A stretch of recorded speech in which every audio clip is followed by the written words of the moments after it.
Welcome, welcome everybody. So many familiar faces here. I feel like I almost don't need to introduce myself, but better safe than sorry for the live stream. I'm Kevin Williams. I'm the publisher at Talonbooks, and I'd like to welcome you all. And I'm going to give a few thanks and shout outs here before I introduce our host for the night. So starting off with our fabulous authors and our amazing staff, our wonderful freelance editors, designers, our funders, Canada Council, Government of British Columbia, BC Arts Council, Heritage, and Creative BC, our distributor, University of Toronto Press, our US distributor, Consortium Book Sales and Distribution, our reps, Ampersand Inc., and obviously all the media and many, many other people who support Project Talon, all the readers, so many people who correspond with us. I realize it's a big network, and I thank every single one of you and them. So, and tonight we have the wonderful Dina Del Bucchia to be our host. She's the author of 3 Talon books. Coping with Otters comes to mind, rom-com, it's a big deal. She also did a book, Don't Tell Me What to Do with Arsenal Pulp, which is a nice, really nice book of short stories. She's edited all kinds of stuff. She's sets up all kinds of readings. And not only that, she has another Talon book coming in 2024. Fall? Spring 2024. There you go. So without further ado, our host for the night, Dina Del Bucchia. I know I'm not supposed to go up that way, but I did it. Anyway, for fun. Hi, how's everyone? Are you like, I love Poetry Month? Wow, it's the best month of the year. Is that what you're thinking right now? Yes. Thank God.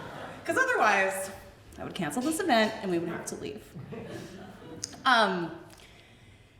It's really great to be here because my first book overall came out 10 years ago with Talon, Coping with Emotions and Otters, April 2013. And I actually just got this otter drinking wine tattoo to commemorate the occasion. So if anyone would like to hang out with Gina, that's her name, she is available for events. On my other arm, I got a tattoo of a mammoth reading a poetry book. So you know I'm really serious about poetry, okay? I'm not a poser, I'm not lying, I'm not faking it. And even though Daniel isn't here with me, I'm still allowed to be a poet. I feel like everyone's always like, where's Daniel? And I'm like, well, I'll tell you. He lives in Los Angeles and he married a rich person. And you know what? I love that for him because then I get to go there.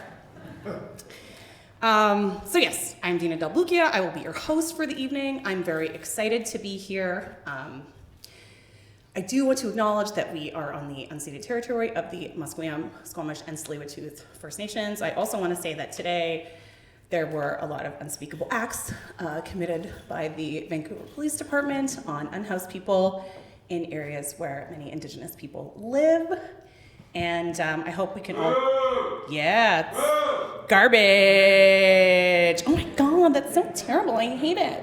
But I genuinely do hate it. And I think we can all commit to hopefully doing more work to help those in that neighborhood, and also, like, just don't vote for dickheads.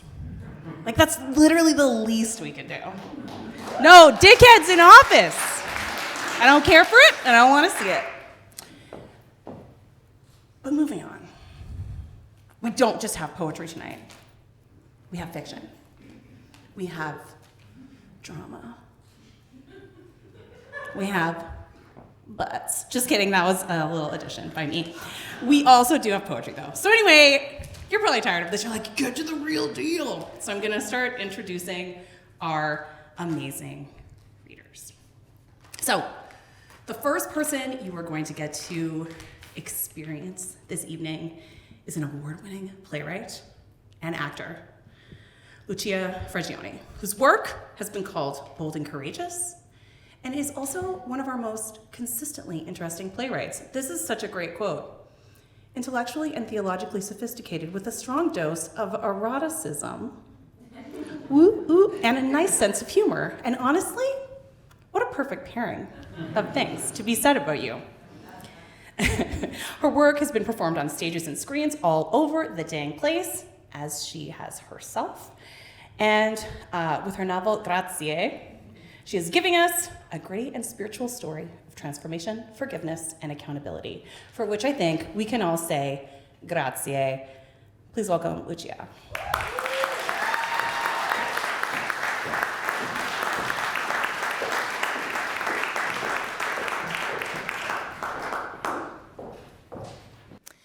Thank you. It's an honor to be here. Grazie is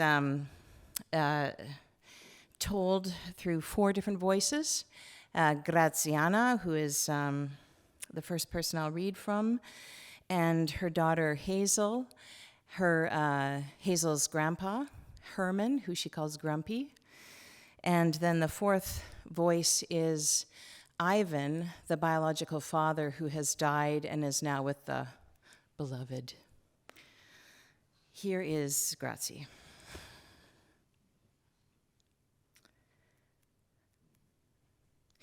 He drove up in his blue truck, wearing his blue plaid shirt, his wavy hair perfect.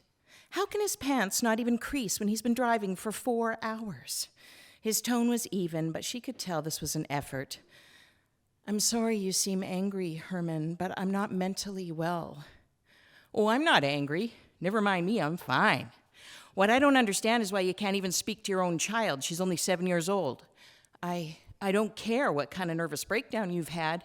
Folks these days have a name for everything. I'll tell you what it is. Selfish and irresponsible and downright cruel to a child. A child.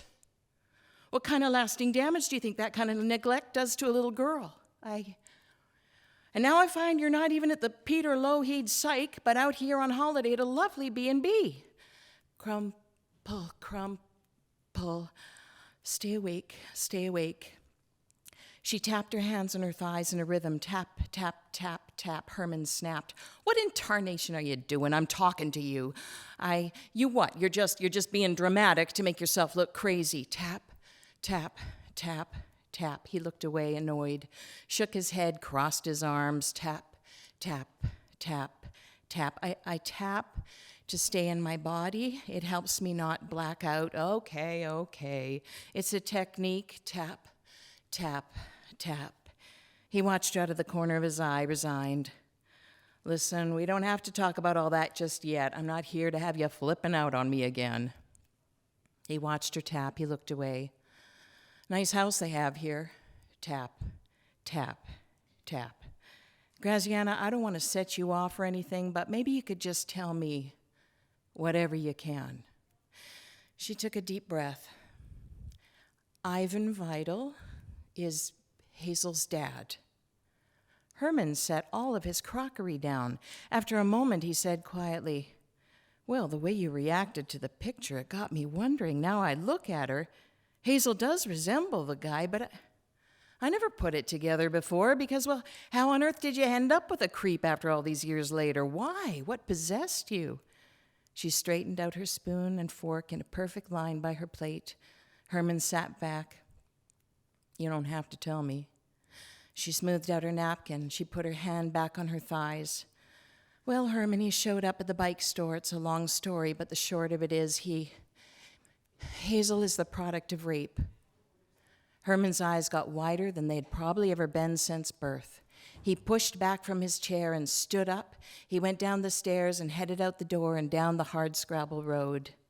It felt good to tell him the truth, like a well-made bed. She stood up from the kitchen table and wandered over to the window to watch Herman. He was talking out loud. He stared out at the horizon. He put his hands on his hips like a winded runner. She vacated the window and set to boiling more water and cleaning up the dishes. Up the stairs he came and sat down in his chair.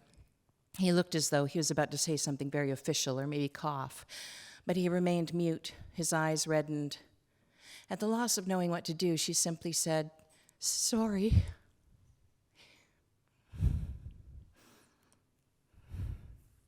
He shook his head and stretched out his hands towards the table, in a gesture of group prayer. She cautiously extended her hands, and he enveloped them in his large paws, his griddle pan thumbs crossed protectively over the top. It seemed so strange to be this close with somebody she had lived with nearly all her life. She wept while he stayed stoic, and they kept holding hands quietly, beyond the point of being embarrassed, a teacup shoved slightly to the left at an angle that might suggest it would topple, but never did.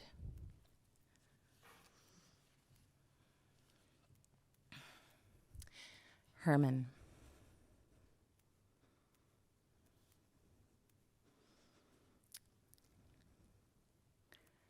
Hazel was quiet as a mouse. She had run away. I didn't tell you that. She ran away. I asked her if she was going to apologize. She said nothing, but I didn't press the point because I was so angry. I was afraid of what I might say if I did start talking, so I just turned up the radio. She didn't even complain about my choice of station, and I know how much she hates country. But let me tell you, all I want to do right now is throw my golf clubs in the back of the car and take off to BC and find myself a lakeside cottage and a cold beer. That evening, though, at supper, about halfway through, I noticed Hazel was chewing with her mouth closed. She also remembered to put her napkin on her lap. And then, let me tell you, I nearly fell over. She cleared her plate and mine without having to be asked and set them in the dishwasher. I asked her to sit down at the table, and she did. She looked frightened. And I realized I'd never seen her frightened before, not of me anyway. And this softened me. Hazel, you look scared. Because you're angry with me. Yes, I am. Why do you think? Because I peed on H&M jackets and you had to pay for them? I'll get a job and I will pay you back, Herman. You're calling me Herman now? Well, you're not my real grandpa. Well, this feels pretty real to me. I shouldn't expect you to be my grandpa when you're just Herman, and you shouldn't have to take care of me if you don't want to. Who says I don't want to? I can tell. Well, it isn't easy. You haven't made it easy on me, Hazel. At this point, the little pup hung her head, and I felt bad for saying it. But it doesn't mean I don't want to take care of you. Sometimes the hardest things are the best things for you, like math class or eating your vegetables or reading a difficult book. Taking care of a child is not an easy thing, especially if you're an old fart like me in your late 60s and don't know what the hell you're doing half the time. I made her snort when I said fart. And yes, I'm angry and frustrated, Hazel, but mostly I'm scared. Why are you scared? Well, honey, I'm scared I might be doing this wrong. Doing what wrong? Taking care of you? Grumpy? You are the best taker care there is. It's me. I'm stupid and horrible. No wonder Mom left. Little pup, you are not stupid, and you are not horrible. You are clever. Nobody is like you. So many people wish they were unique, and you can't help yourself. You're so creative, Hazel, and I think you're pretty strong on the inside and the outside. You will find your way. You will. Your mom left. She did. I won't pretend she didn't. I don't want to talk about it. Well, that makes two of us. But it wasn't your fault. And yes, you did use your smarts to do a bad thing. I know you're upset that I lied to you about your mom, and I'm sorry. I just didn't know how to tell you the truth. If you want to call me Herman, well, I'm not going to stop you. If you don't think I'm your grandpa, that's your decision. But I'll tell you this much, Hazel, you are my grandchild. And you always will be. And you are the one of the best things that's ever happened to me. I don't think I actually realized all this until I said it out loud. I rather surprised myself at how emotional this made me. I guess I was also tired. It'd been a stressful day. But after I said those words, Hazel decided to forgive me. She came over to the back of my chair, wrapped her arms around my neck, and stood there and cried, kind of hugging the chair and me at the same time. And then as a joke, I guess, to break the ice, I started singing an old Hank Williams we heard in the car in a country twang that Hazel hates, and it made her laugh. Did you ever see a robin weep when leaves began to die? Like me, he's lost the will to live. I'm so lonesome I could cry. The silence of a falling star lights up the perfect sky. And as I wonder where you are, I'm so lonesome I could cry. Ivan with the beloved. So, this time I've spent with you, the animals, the stars, the sand, the hurricane, the bottom of the sea, is this a vision? Or has this been real? Has this all been a reincarnation Judgment Day thing, or has it just been my life flashing before me as my psyche dies? Would it matter one way or the other? I suppose not. Is there anything more real than the transformation of a soul? You answer me with questions, you know that's annoying. If we gave you all the answers, that would also be annoying. You know, I like it that you're not a man or a woman. Both are complicated for me. I like it that you're you. Around you I feel clean, like soap and sunshine, clean water, the way a baby will stare at its own hand in wonder, you know, a hot blue sky. Yes, and a smooth stone and song, a sprouted seed, the love between. You know what I really miss about being a human? That feeling of having just brushed my teeth, or stepping onto a dock by the lake, the warm wood under my bare feet. Oh, a good sneeze. The satisfaction of shuffling a deck of cards. The complicated taste of black licorice. Shifting a car into sixth gear. The crack of a ball against a baseball bat. Starting a campfire with a single match. My granny Camilla, the way her lipstick threads up through wrinkles when she laughs.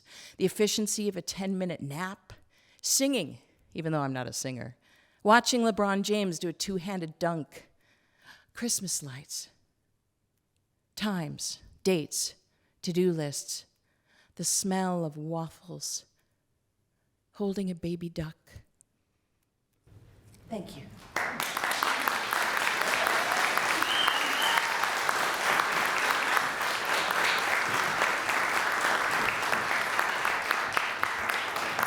Thank you so much. That was incredible. So I'm a real sucker for a baby duck. That's gonna be my next tattoo. I'm not even joking. Oh. Okay. Our next reader is a literary icon. Maybe that should be my next tattoo. A picture of our next reader. Maybe we should all commit to that. We'll see. Daphne Marla. Daphne has been doing groundbreaking and innovative work for her entire career and has inspired generations of poets and writers.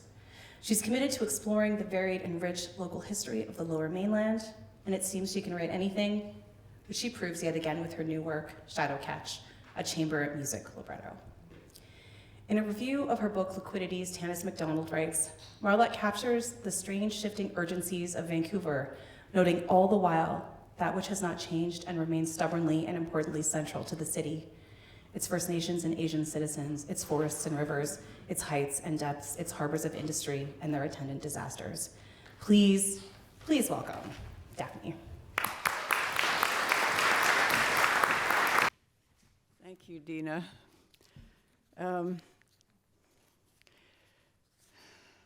I want to offer my thanks, first of all.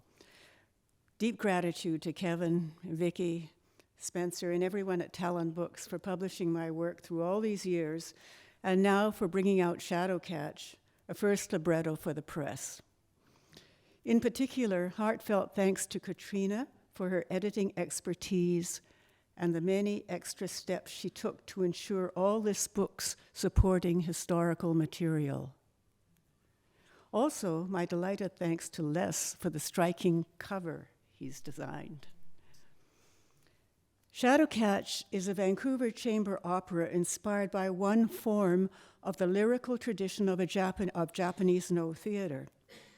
Profound gratitude goes to its four composers, Dorothy Chang, Benton Roark, Jennifer Butler, and Farshid Samandari. Each score is wonderfully appropriate for the act each composer chose. And you'll just see the first page of each score in the book. I want to especially mention Benton, who in 2010 initiated this project together with Colleen Lanke, director for the whole project and for its initial production at Pyatt Hall Theatre. My gratitude also goes to Nancy Hermiston of UBC Opera, who saw that first production and decided to remount Shadowcatch at UBC in March of last year in a more westernized version. Sadly, Colleen Lanke died earlier this year. I offer this brief reading in memory of her terrific energy, her talent, and her many years of dedication to bringing no theater to Vancouver audiences.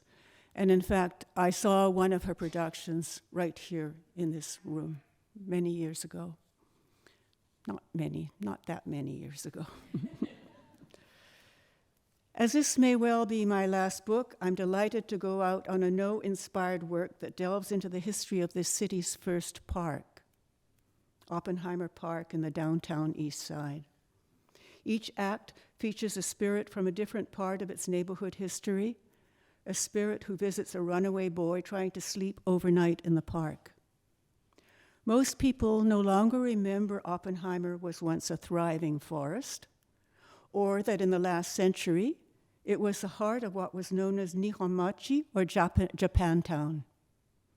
Powell Street Grounds, as it was then called, or by local citizens, Bauru Grande, was a well-loved Asahi ball team's home ground. So let me read from Act 2, featuring the spirit of the runaway boy. Well, he's not the main character in this act. He lasts through all 4 acts. He's the only character who does. But the main character in this particular act is an Asahi ball team member. In production, some of these lines that I'm going to say, and actually I'm going to start with a brief prose section.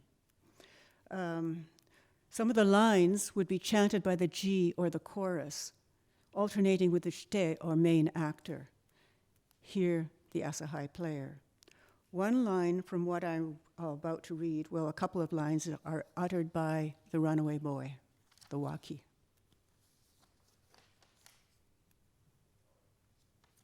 So, imagine Oppenheimer Park, nighttime, this young runaway spending his first night in the city, trying to sleep in the park.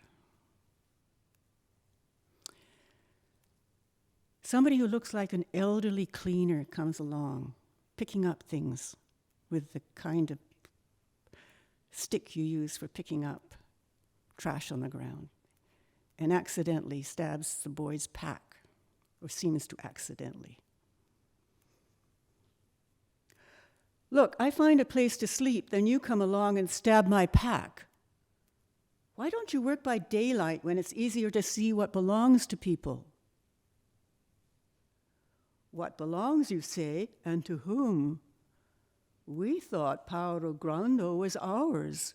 We thought our houses, the Buddhist temple, our school, our shops, the noodle and tofu makers, this baseball diamond, all that we worked so hard to make was ours.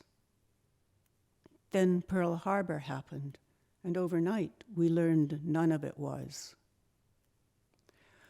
Wait a minute, Pearl Harbor was last century, World War II or something. You can't be that old. So now the cleaner starts to transform slowly into the ball player, young ball player. We are the young new ones on the team. We are salmon leaping for the cup. We are shooting stars in the last game played right here. Come on, you played ball here in this one-block park? You don't know much. I know what I've run from. That's never enough. Home ground for the Asahi. 1, 2, 3, most popular ball team in the city. Before the war broke up the team interned in scattered camps inland, some here, some there. We never stopped playing. We trained new young ones, but the news forgot us, wrote us off as if we were dead. That's too bad, but it happened long ago. Why are you telling me now? This field is where it happens over and over. Benches packed, bases loaded. Out in left field, cheering spectators part for Frank's brilliant catch. 5-footers all, we leap, we catch, and when we're up, we bunt Harry's suicide squeeze. We win again against long-legged, big-hitter teams. They don't run so fast. And our fans clap, Hakujin too, all recognize true, Yamato Damashi true, excelling for love of the game. Team caps, team uniforms, white shine, naphtha scrubbed by ardent sisters, new peer, cafe jokes, and rivalries for girls eager to dance to grace, Belcara picnics on a star player's arm, twilight closing in. We worked days for our dads when not in school. We hauled miso tubs, 100-pound sacks of rice, unloaded truckloads of cans before and after practice. We lived for the game. So long ago, we lived inside that glory. Local stars we were, shooting through the unseen dark, fear clouds massing out beyond the field where we played ball, bright ball. Night's dark, the boy thinks, outside his bright talk, maybe inside it too. Here's something I've learned. To move on, you have to leave some things behind. You're young. You don't know some things don't get left behind. Our caps, our uniforms we packed with us to the camps. Even my leap in the last game, I took it with me. Twilight closing in, end of the season, end of life's game against all odds. Our star ascent, the ball at its peak, falling. Thanks.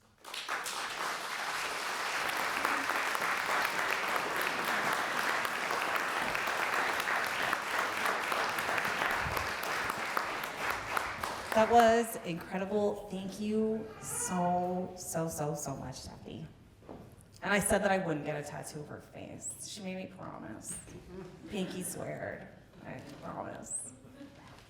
So I won't. I'll be a good girl. This one time. So we have one other reader before we are going to take a little intermish.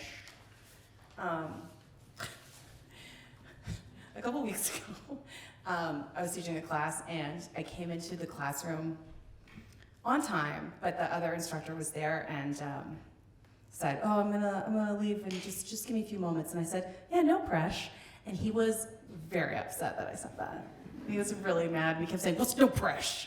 What's that?" And I was like, "I don't know. Do you not listen to the youths that you teach?" Anyway, it was cool and he hates me.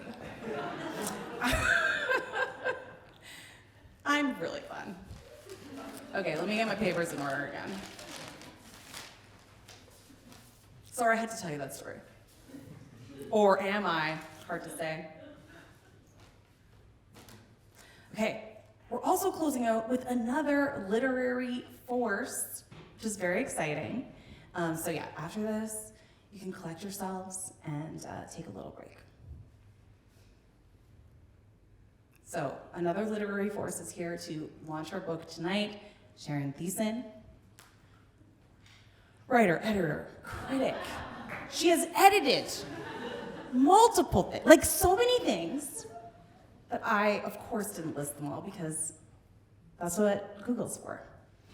But 2 editions of the new long poem anthology, which I personally think is very exciting. Along with the Governor General's award-winning Selected Poems of Phyllis Webb, The Vision Tree.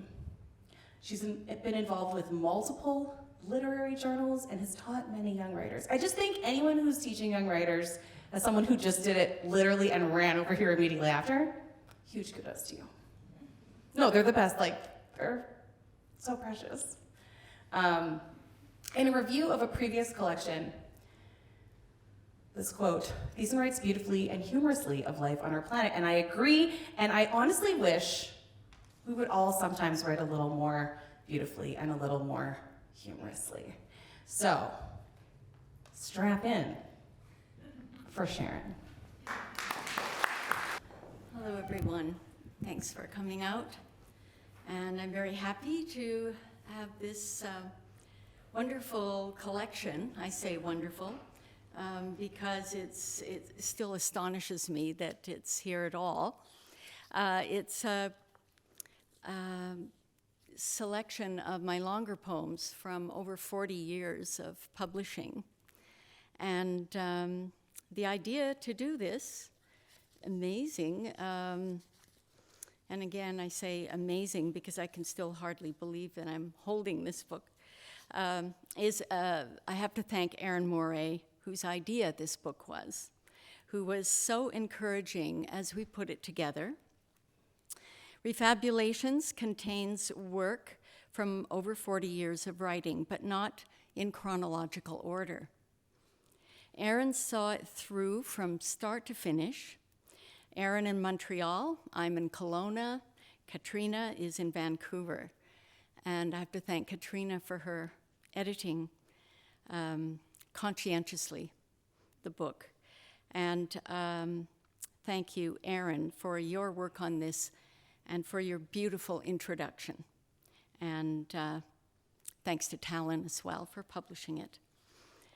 The late Diane de Prima said, "A lot of people look back at their early work and say, 'Oh, please, let's just throw those in the fire.' But you have to be the advocate and friend of the person you were. That person you were is in a lot of ways a lot braver than you are now because you had a lot more to overcome." A poet by the name of Billy Chernikoff I'm in contact with says that each book of poems is a book of the dead with its own peculiar rites of rebirth. So I'll read interspersed throughout the longer sequences and series are a number of individual poems, and I'll read one of them from 1995, Biography of a Woman. She was so intelligent, she could see wind and hear the coughing of flies. In the basement, she worried about things that hadn't happened yet, but could. Her suitors were swans or had an arm missing. She lost their engagement rings, their car keys, was beaten, shunned, kidnapped. She woke in a deep well, fled, and was captured, forced to sort through 10 tons of millet, pearl rice, popcorn seeds all night by haughty types who tortured her with impunity, jealous of her hair, her goodness that led to betrothal and them snarky and evil behind the curtain as she stepped into the golden crystal carriage. But then she lost the keys or spilled the wax or dropped the stitch or found a dwarf, was dropped off in the woods at night and forced to sew starlight into shirts enough for an army, had her hands chopped off, her feet removed, was mistaken for a broom and left in a corner she had to clean up after devils and soldiers. She was so intelligent, she was the chosen bride of the king's son because she was so beautifully starved that apples flung themselves off apple trees into her grown back hands at midnight.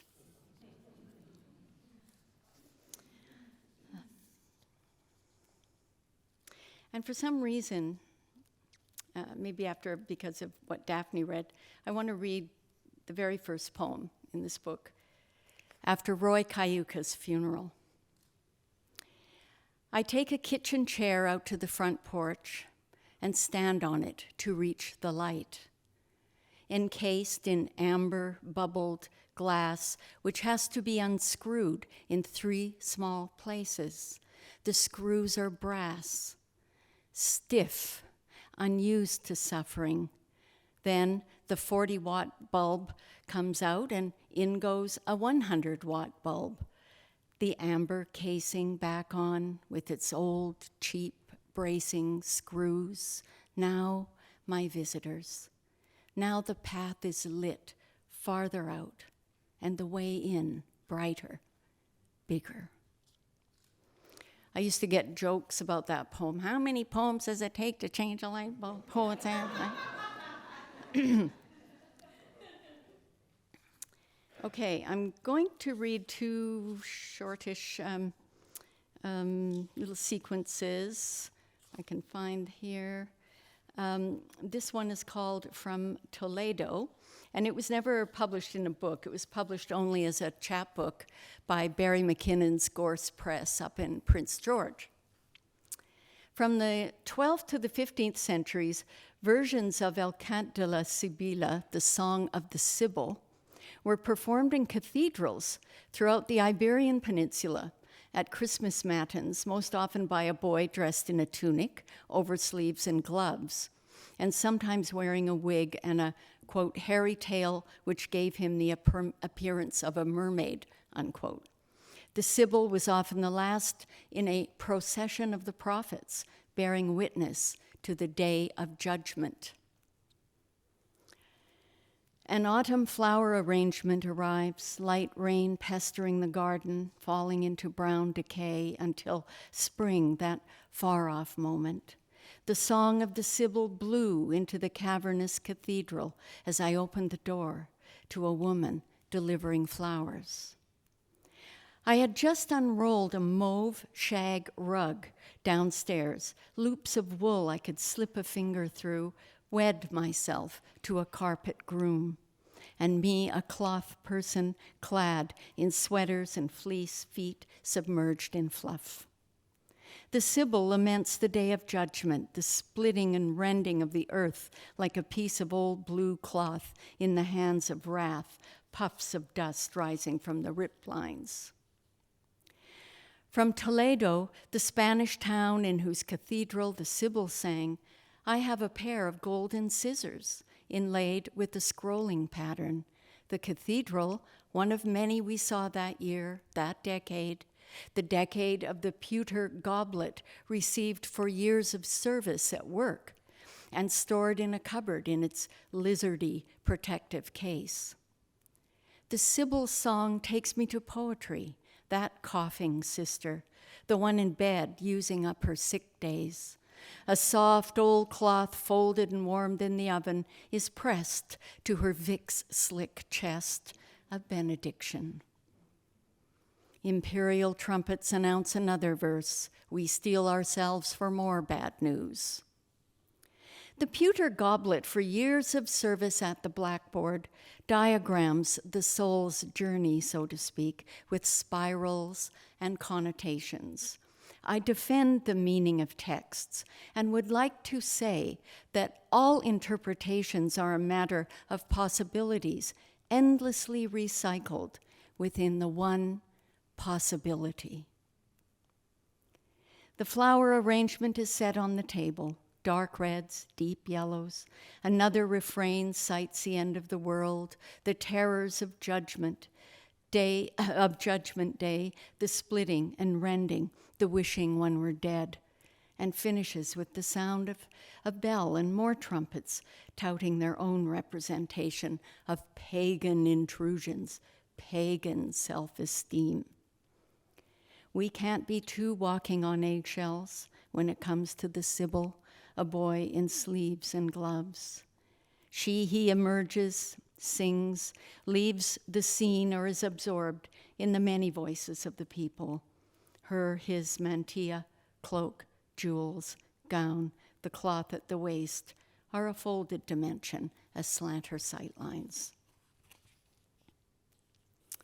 Many amens signal her departure from this Christmas night and the arrival of the next prophet.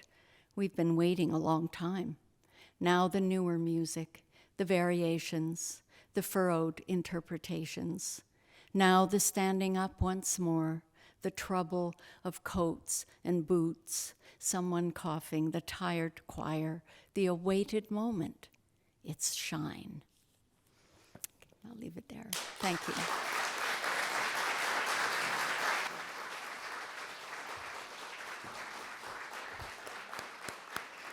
Thank you so much, Sharon. Okay, we're going to take a little break. Kevin, how long do we have this break for? 15 minutes, the man is saying. So please take a break. From me, personally. Just kidding. You can talk to me if you want to. Okay, everyone, we'll be back here in 15.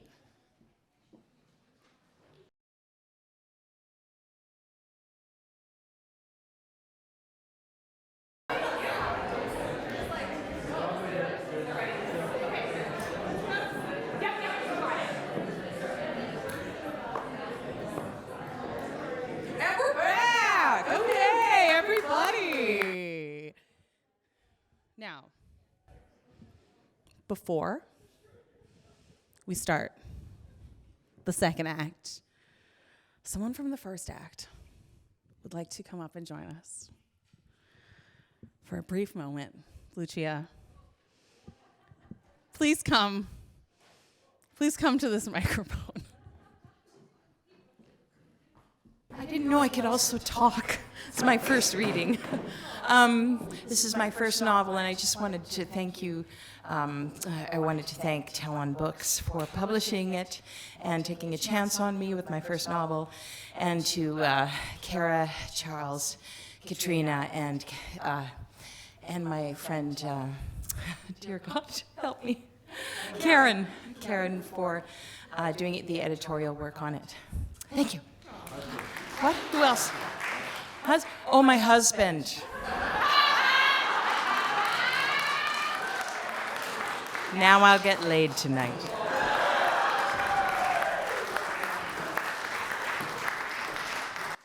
Oh my God, I also want to get laid. Thank you to Lucia's husband. I just want to thank you. No. Sorry. It's the second half, so we're going to go blue. Thank you all for still being here. This is so lovely. I was just talking to Cecily about how just beautiful the first half was and wonderful. And yeah, and then I get to sit beside Cecily Nicholson, who's a superstar. Just what a great evening.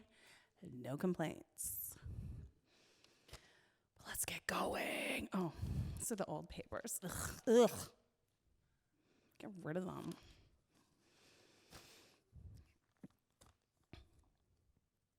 Wait, I'm already forgetting. Okay. Sorry, I didn't get the order ahead of time, so I need prompting because I keep forgetting. So next, we met this evening, and the first thing he said to me was, "Oh, you don't have any embarrassing stories to share about me?" And I said, "Not yet." I said, "You're not gonna get the roasting that everyone else that I know personally will be receiving." So I hope he's okay with that.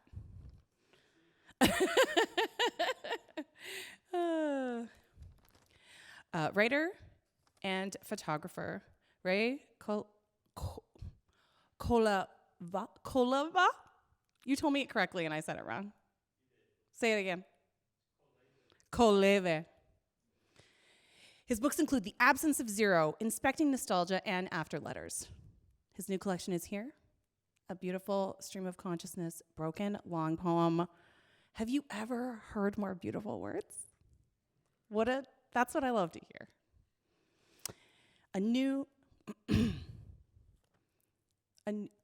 my God, I'm saying everything wrong. A new of Momentary, Sapphire, of which Lisa Robertson says, it's a painfully alive book that entangles the reader over and over again.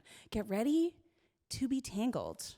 I said we were going to get blue. This is the BDSM portion of the evening. Please, Ralph, please come up here and save me from myself.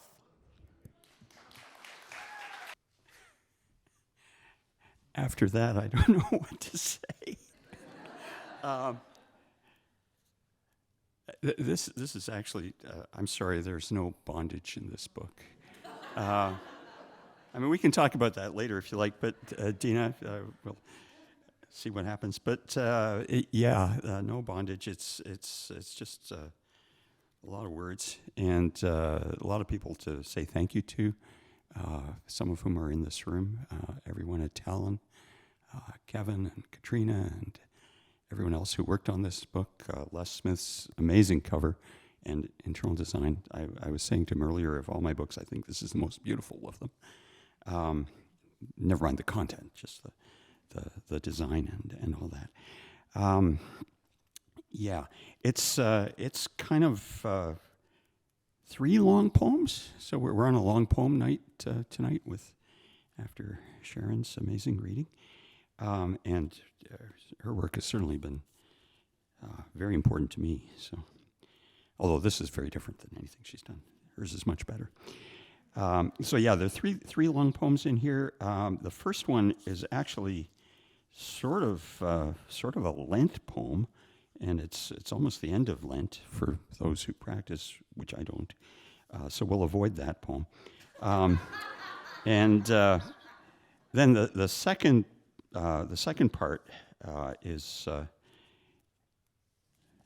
it's this middle of the book. It's 120 sections, and it takes about an hour and a bit to read. So, did everyone get a drink before? No, we won't do that either. I'm going to read from the third part, and what I've done in the past with readings like this, where things just go on and on and on, is to set a timer and just stop when the timer goes off. I won't do that. I'll just read, and I think I know where to stop. I won't read the whole thing again. It's in 40 parts, and I'm not going to take breaks in between the parts. If anybody's curious, the parts are all 9 lines long, 3 tercets each, and that tercet thing is important to the book. So this microphone gets in the way of seeing. How about that? No, that doesn't work. This. Okay, so the third part is called Beginning Again and Again is a Natural Thing Even When There is a Series, which is from Gertrude Stein. Or the wind, crowded with voice, a matter of taking dictation, translating the only one who knows that language, and recalls sublime moments thought swerved at the edge of. All the seas below and rushing, no hierarchy of oceans. A brief glimpse past the door, closing behind someone leaving, waking up from another library dream, the same book on every shelf, this new life, La Vita Nuova, new poems, something like that. Dark oak clouds blowing through the strange, empty, crowded room, lost in their overcoats at every table, muttering to themselves, warm gray wool. Piles and stacks and scraps, broken clay pots, describing things that happened or could have, a sudden gust of wind, paper, blue sky and geometry, mountain or flat land, industrial park, a red scarf. This new life confessional or abstract, deep or shallow, unrhymed, beginning or end as if unscattered and whole, when broken, there's no repair. Words catch and snag and shatter. The silence after neither redemption nor respite. To want to pour jewels out on the sidewalk, but who will see them? Death will see them, knowing the words without reading being the words I can't recite. A prescribed litany, names of angels or hours in definite order, implicate order, each touching the other, infinitely far from the other. No longer traveling. At home, both the east wall and the west have windows covered by tangled vines. Beyond one, a silver mountain. Beyond the other, a towering iron cliff. At sunrise, in slant light, recalling shallow sleep, on fast trains in the past I sit, seeing them both, the empty room, awaiting half a phrase. But whose words, anyway? Not much art in them. And if some sense made it through regardless?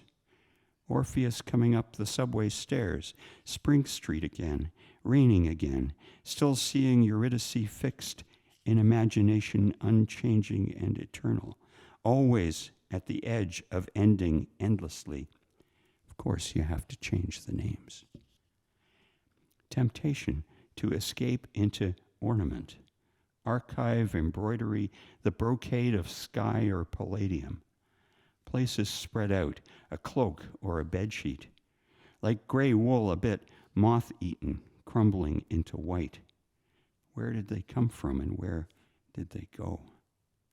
The simple turn off the path this time, hillside to mountainside, gray clouds pleated far above blue, but still the simple urge to lie down pillowed on stone, wait for nightfall, stars. Right now recedes to now left over. In this moment, decades, half a conversation under machines and children and wind in the leaves. Bicycle, dog, cicada, no pattern, black, red, black, perfect posture, no scent, no smoke, cool enough in the shade. Table, green, silver, graffiti, aluminum. Past unraveled through text. I'm sorry, I read that wrong. Past unraveled, though text remains. Read, reread, uncertain how the one who wrote managed now. Unclear how the clarity that seems was. The smoke from too many bonfires of books between us. What's past is somewhere I lost track, blacked out, and anesthesia, cold slippage. Light fading and rain again. Light rain asking if I will fade into weather. Well, we all will. Is this what this is when you can say the light has faded completely? Rain continues? Looked at in the absence of the future, there is only history, and all the names worn from gravestones by weather, or perhaps that's just a particularly regular slab of stone. Quarried, never used, spotted by lichen, etched by rain. Looked at in the absence of the future, can memory be present, memory turning, the line rewritten, the line rewritten? To undo these messengers who see everything, who remember nothing, who speak in silence or rumored thunder never heard here, imagined maybe, and how to undo imagination or lost desire, no desire. Isn't lost twilight, gray, purple, damson night, later barely remembering what isn't remembered? We didn't write letters then. Lines getting shorter and shorter, everything touching. Past perfected, well, completed perhaps only by death, but still or only quiet those years without society or solitude, looking out at imagined mountains, imagined wild, imagined paths, and just a brief glimpse, really, going nowhere alone or always alone. Today, cloud banners and clear, keen light. Let's say a book of hours. This one, fog, just above the trees, beyond oak trees, past the cemetery weeded Saturday by the townspeople. A broken bundle of mirrors, Pound wrote, but a different mirror, and by the bridge, convex, diverging. Another tower, far from the sea. No waves breaking, no wings overhead or seabirds' cries, no sails to watch for, white, black, red. Whose voice? A confusion of voices, mirrored sound unsourced and unrecognized. There should be a set text, an order, I said. Left with the decay of, rattle of, indrawn breath over thick air, cold air, to reduce to ashes. Every communication disconnected. No numbers, random numbers, zeros and ones with equal probability. Was that it? I've forgotten. Repeating myself again. Not the taste remembered, but the tasting. Some ground pepper, some coarse salt, dove in the tree by the door, laurel maybe, bay laurel, sweet bay, bay waves breaking below, not here. Because you want to look back from the end and see the whole thing. Sense completeness, pattern, order even in disorder, sorrow and joy unevenly distributed, causation clotted with regret, coincidence not to be ignored, not the same thing, or poetry, the right words stretched beyond. Can't say anymore, or exhausted by saying, again emptied out, there is no void. Vision and revision of creation and annihilation, is this too much language? Was that it? I've forgotten. The first time you read those words, they seemed extraordinary. Perhaps they are or were. And in time, the experience is every day, or they tell you it is, if clearly seen, flowers and trees and dust on the books, the bookshelves. The neighbor's mailbox across the road, old postman's shuffle as he makes his way up the street in the early afternoon rain. Any season clearly seen, and no message in the seeing. No messengers, the empty details at arm's length, entropy when this book is full. Start again, continuing, repeat myself. Or not exactly, when really it's just this beside that, the same way this isn't this new life every moment, not news, a clip, a loop, glitched apocalypse, empty structure, ritual, to move through, to live. No beginning again, always mislaying some capability or object, pen, keys, credit card, phone, despite the memory of each scrap of paper scattered on this one, a way of talking about death without using the word, as if feeling could be replaced with wanting to know for certain if something had been left out. Only the wind letting loose, repair and destruction, leaving all the rest in short phrases stretched across attention's sharp edges as fast clouds cataract the sky, the acid ocean exploding against its dark mathematics in every beauty or encrypted, inevitable, sublime, heart-clenched thought of numbers. That's a good place to stop. Thank you.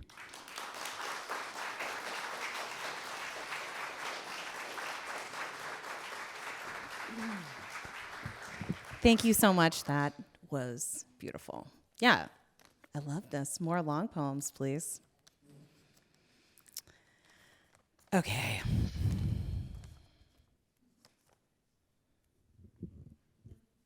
I'm excited. I haven't seen this person in person for so long, and I'm really trying to hold it together, but I feel like I'm not. I was grinning at her like a real ding-dong earlier. So, but I couldn't control my excitement. So next we have poet and scholar, Atonia J. Okopatek, who has had her writing nominated for multiple awards and has won 2 so far. The Indie Fab Book of the Year Award for Poetry and the 2017 Glenna Lucia Prize for African Poetry. Of her book, 100 Days, the scholar John Keane writes, the lyric beauty, intertextual depth, and metonymic power of Okopatek's poetry underscores the capacities of art and language to cast light into the darkest corners of our human experience and bridge the gulfs that lie between us. She is also the first person who was subjected to the Can't Lit podcast live episode and was a great guest. As well, she is also the only person I know who has a shirt inspired by Jen Suk-Fong Lee that just says what Jen said. So there's only one in the world, she has it. I also want to say she is the only person I trust to, and kind of want to currently read about, who is writing about the pandemic.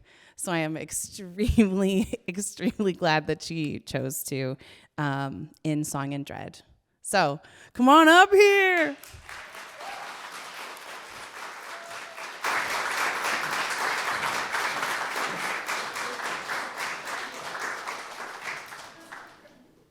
Don't make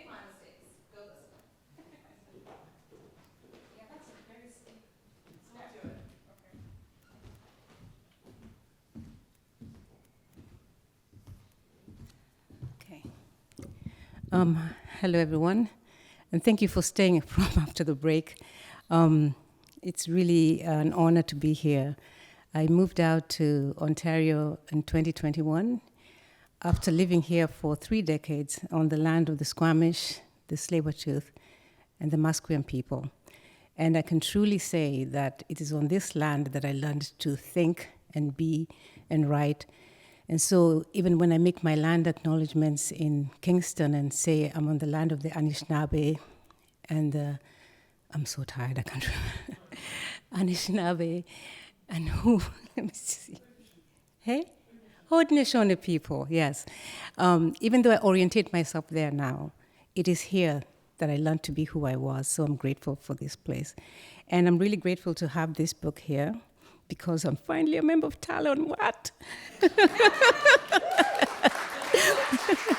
I was telling Katrina, I think I did, that all the cool people get published in Talon. So like, wow. It's like when the cool kids allow you to sit with them, right?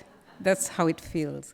And this is also a really beautifully designed book, so Les for her design, and Beth Stewart for the art. Beth is sitting back there, right? It's very, very beautiful artwork. Cecily looked it over and helped me to edit it. Katrina polished it. So many people have championed this work. And so I'm very, very grateful. And half of them are in this room, and you're all beloved, so thank you. I'm going to read some poems today. They're called Pi Day poems. And they're called Pi Day poems because I started to write them on March the 14th, which is one of 3 favorite days in the year. The other 2 being Halloween and May the 4th, because May the 4th be with you, right? So March the 14th is Pi Day, and on Pi Day 2020, I decided, let's just start documenting stuff.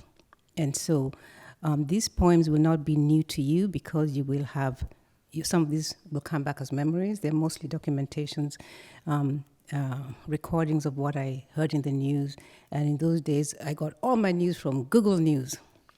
Yeah, so there will be lots of references to British stuff. And it's not that I'm British or anything, but that's just what I saw on the Google News. Song and dread. Sometimes there's song, and sometimes there's dread. Sometimes an awfulness thick as lava crawls up the wall. Sometimes there's gratitude, and other times not. Sometimes the dreariness punctuates and levitates. Sometimes there's glory in the wearer of the tunic.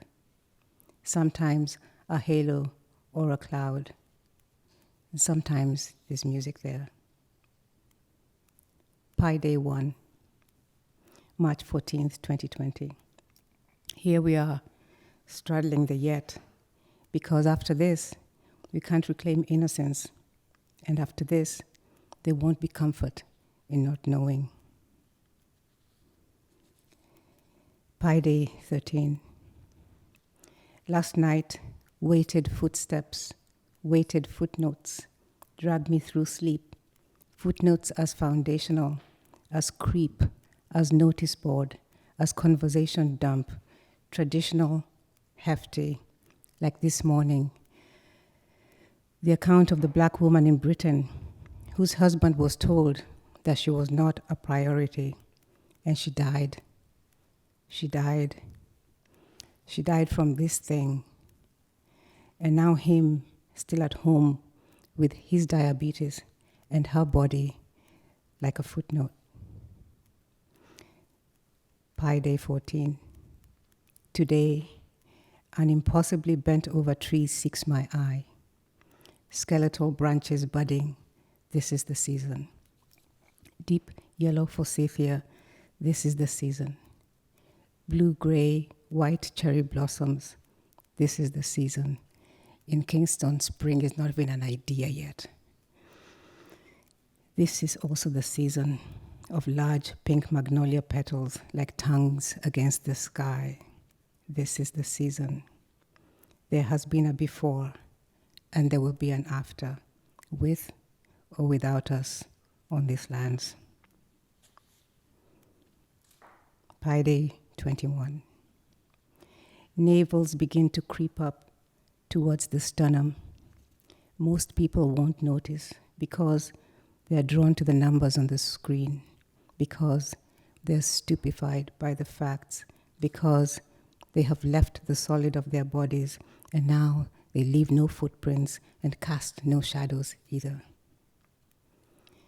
Pi Day 22. 2 days ago, a train engineer in LA drove his train at full speed, intending to crash it into the USNS Mercy. You only get this chance once, he said. The whole world is watching, he said. I had to, he said. People don't know what's going on, he said. The engineer was charged with 1 count of train wrecking. Pi Day 24. Hero defined as singular, those whose bravery matters. Plural, those for whom everyday acts are perceived as courageous. Also plural, those who do the work we rather don't. Those for whom a $2 raise is sufficient hazard pay. Those without whom the city starves. Those without whom garbage is not picked up. Liquor stores shut tight. Transit will not run. Those for whom we beat pots in the evening. Those for whom we shout, play music, clap. Those who meekly obey at the grocery stores as they yell at us not to move to the next yellow line until we have been directed to do so. Those who allow us to stay home, stay safe, stay away from this thing against which not all employers can or will provide protection.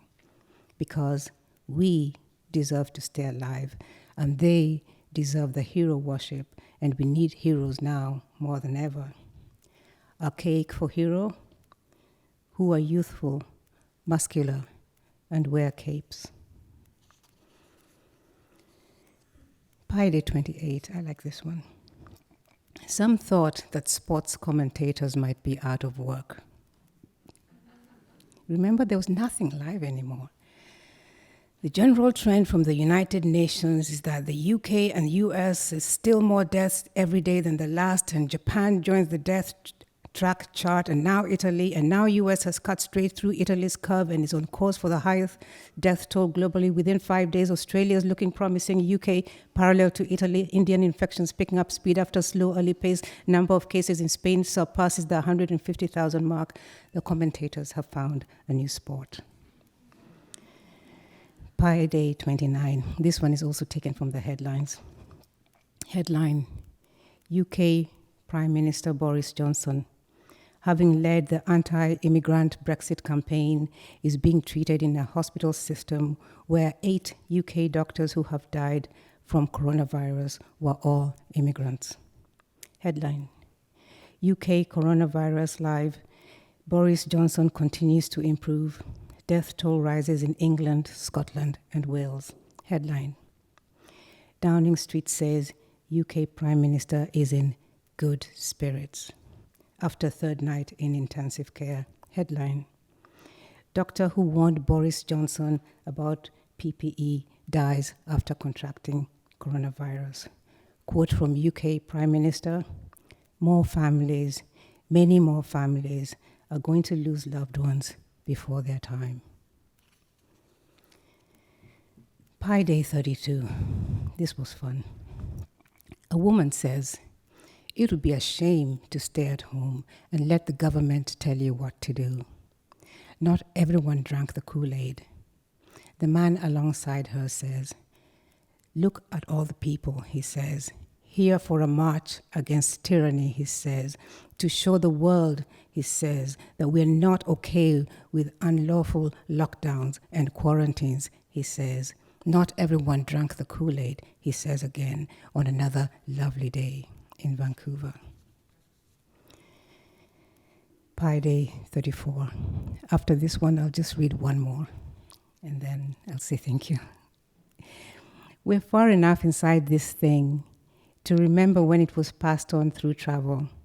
We're also far enough in to recall days when it was clear that travelers were vectors. It wasn't that long ago before it became clear that local transmission was a thing, and then nursing homes, and then crowd restrictions, first 500, and then 50, and then clusters, and then daily updates by politicians and top doctors, and graphs that read exponentially, and figures passed out, local and international transmission, and then border shutdowns and interprovincial shutdowns, and finally lockdown. And so the authorities in Gwangju count as we do, local and international transmissions. And of the 111 Africans tested, 19 were imported cases, the report states. And having largely stamped out in-country transmission of the coronavirus, authorities are worried that one of the biggest risks of a second wave in the epidemic stems from infected people coming from abroad, the report further states. In the meantime, just to be safe, a video shared on local social media focuses on a notice taken from a McDonald's restaurant in Gwangju. We have been informed that from now on, Black people are not allowed to enter the restaurant. The restaurant has apologized, stating that the ban on Black people was not representative of our inclusive values. Immediately learning of an unauthorized communication to our guests at a restaurant in Gwangju, we immediately closed the restaurant and added that it had conducted diversity and inclusion training in the branch. This book is divided into 3 main sections. The Pi Days, which I started to write, and I was going to write 100 of them like I did for 100 days. And then I thought myself, that's not original. And I also got tired. So after 74, I thought, oh, that's it. I'm not doing it anymore. So I stopped. But 50 of them made it into here, and I'm grateful for that. And Katrina believed me when I said we need to have the sources in there. And it was really hard to put the sources in the book and make it not look like a textbook, right? Or like an academic essay or something like that. And so there's this fun section called Breadcrumbs, where all the sources from these poems are just laid out, just laid out. No HTTP, no punctuation, no nothing. It's just fun. So it's not to be read, but that's where the credits are. And who reads the credits anyway? And then the second part is called, the third part is called Fine Prints. And these are poems that I wrote after writing 100 Days, and I was so tired. So I think that these are the poems that saved me, and I like them for that. So I'll read with the one that I actually really like. Well, I like them, but this one I actually really like. It's called But Today We Wake Up. Both of us barrel-chested. We look at each other and laugh and laugh and laugh.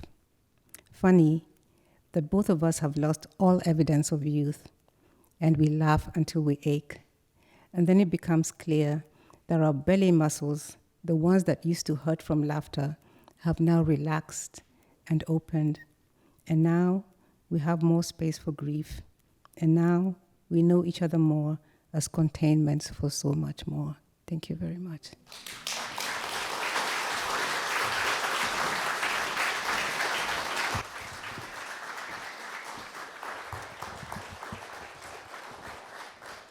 Thank you so much. That was incredible. Okay, we have one more poet.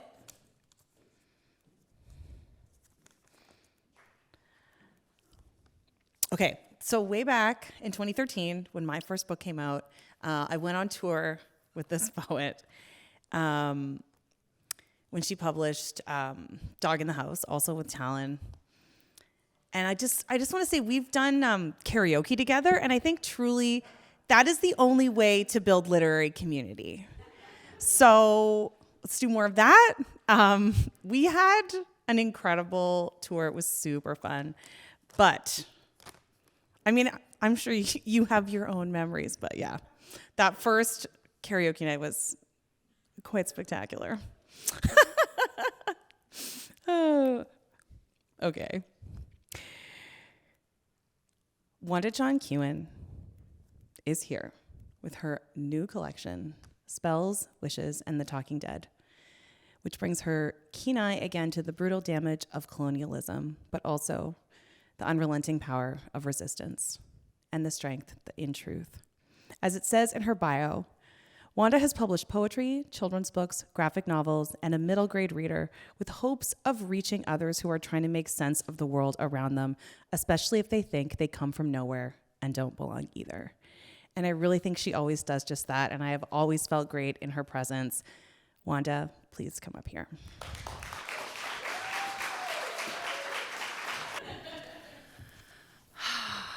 I don't have a speech, and this book is also about COVID.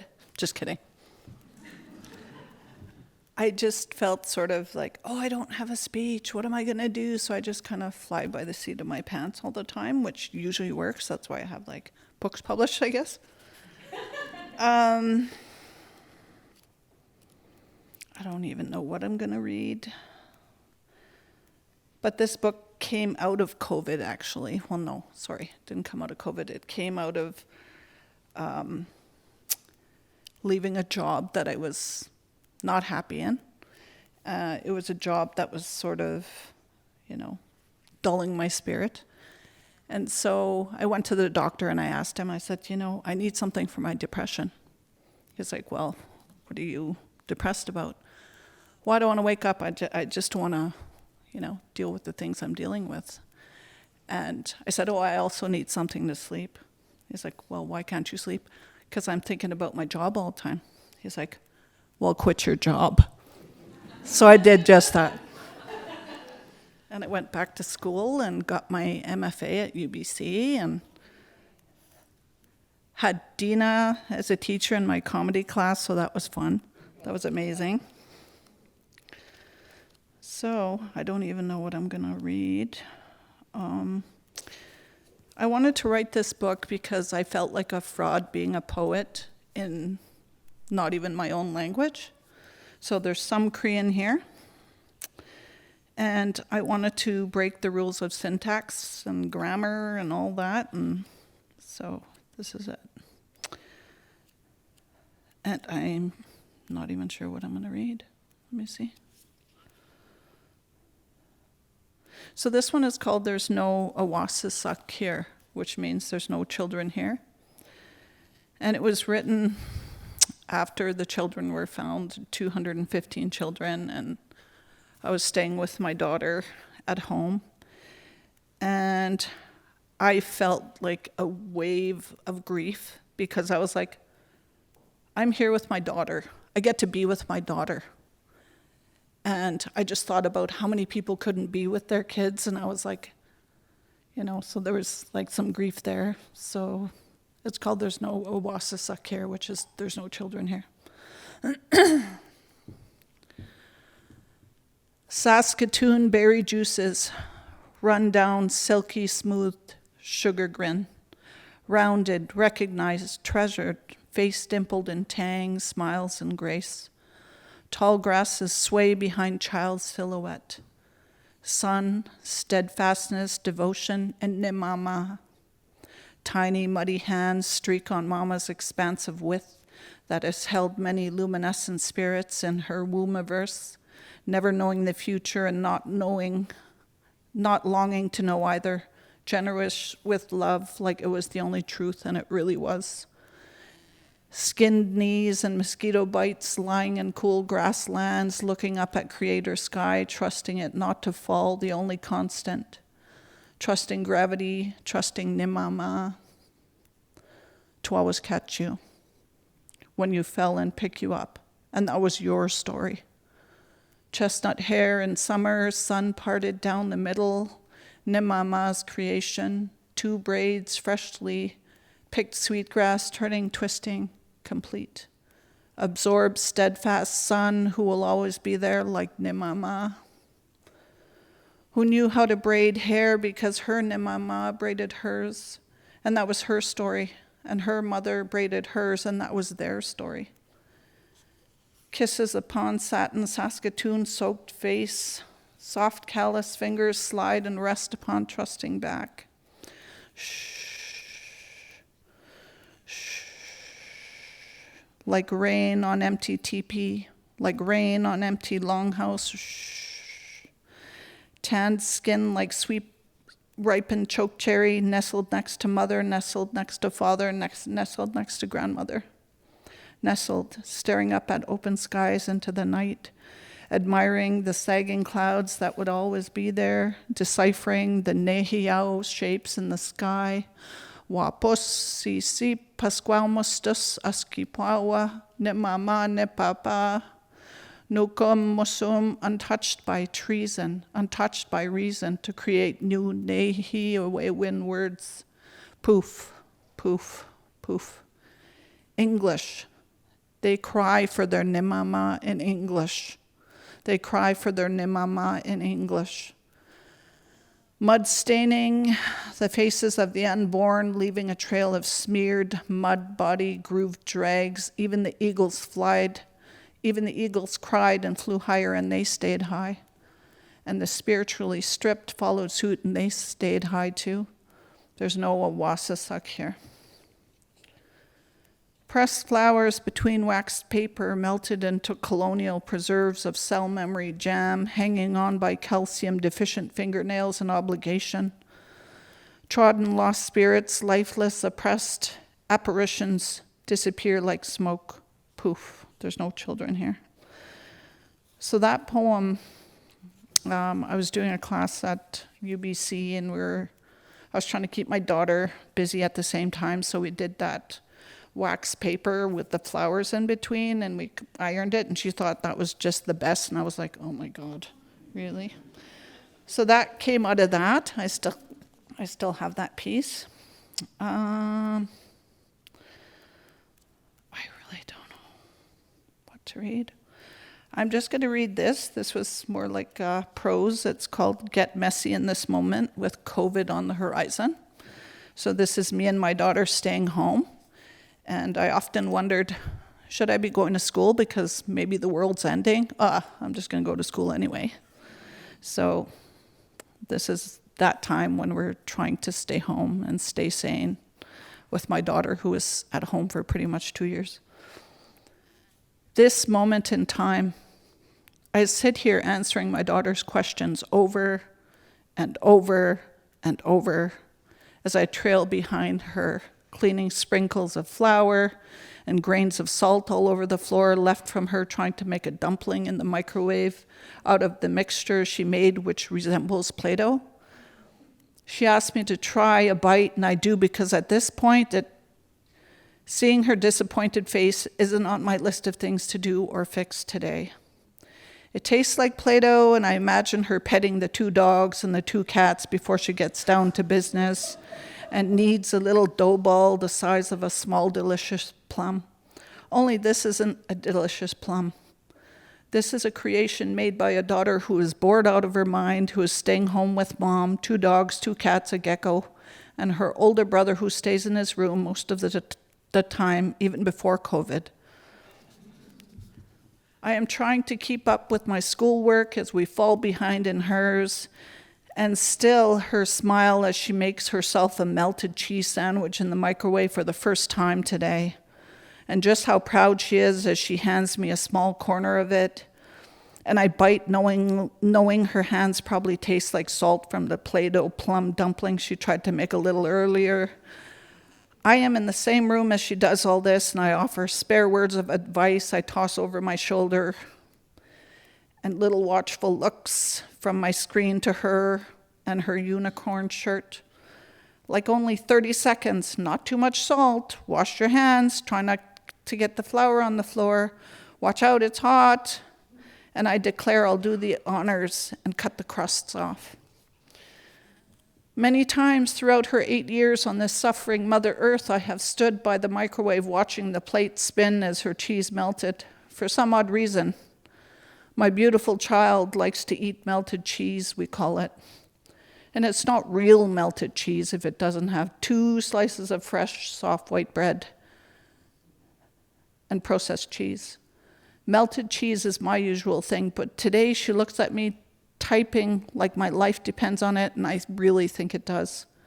I think she gets a moment of clarity and compassion for another person as she asks me, "Mommy, tell me how you make melted cheese, I can do it." And still a barrage of questions assault me. Can I use 2 cheeses? Can I cut off the crust if I use a butter knife? Can I use a scissors? How about a scissors? How long do I put it in for? Did you make melted cheese when you were small? I shake my head and I do not tell her we didn't have a microwave. And I didn't tell her my mom left when I was 5. That's another story for another time that doesn't have any melted cheese in it, but it does talk of melted lives and hearts. I let her make Play-Doh plum dumplings because who am I to stop her from keeping her mind busy as I see the wheels spinning in her perfect head, as she sees her little dumplings spinning round and round in the microwave, looking more like the crust left over in a used bannock bowl left overnight. She's 8. She's missing out on very important relationships, very important lessons in school about the art of being with other human beings and learning to navigate the world around her. How can I, a survivor of trauma, teach this little one that this world is not a place to fear when COVID just kicked the world in the royal pain in the ass with a fuck you boot? How many parents besides me feel inadequate and are worried we will mess up our children? We all, as a universe without any soul connectivity, bumbled our way through 2020, 2021, and 2022, hoping and probably no longer praying for COVID to be manageable. Dead. And a thing of the past like children's childhood of 2020, 2021, and 2022. Hopefully all of our self-isolating will keep us safe, and hand washing isn't as important if we stay home and pretend the world doesn't exist.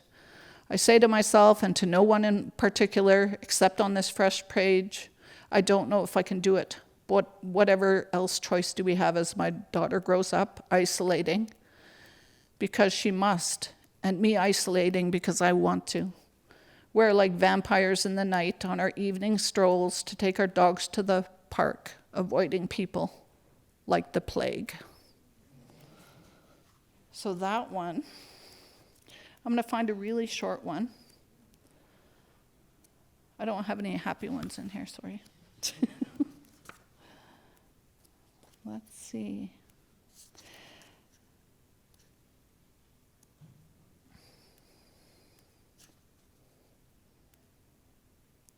Okay, there's another COVID one.